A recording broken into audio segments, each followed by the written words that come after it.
It was the low-budget B movie. But down the street, professionals. What are those guys doing? They're working in Zemeckis and Spielberg movie. Well, I wanted to win some B-grade high school werewolf movie. A day or two after our Christmas break, Gary David Goldberg had summoned me into his office. I have a confession to make, Gary began. Just before the start of the season, Steven sent me a copy of this script. Whenever Gary said Steven, I knew he meant Spielberg. Steven wanted you for the lead role. They came to me asking if there was any way I could let you out of the show. I didn't mention it to you then because it was just impossible. They started shooting a couple of months ago with Eric Stoltz, but they don't think he's the right fit for the role. It's gonna be expensive, but they want to reshoot all of his stuff.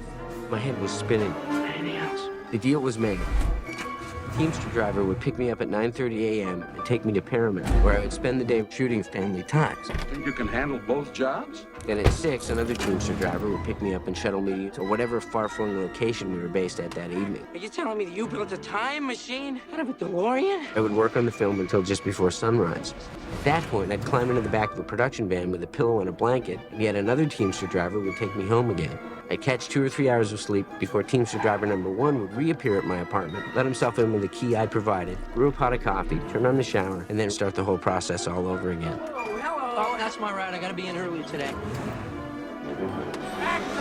For the next 3.5 months, the combination of Back to the Future and Family Ties swallowed me whole. Take 22. I experienced confusion as to what set I was on and basically who I was in the first place. You've worked every afternoon and evening for the past 2 weeks.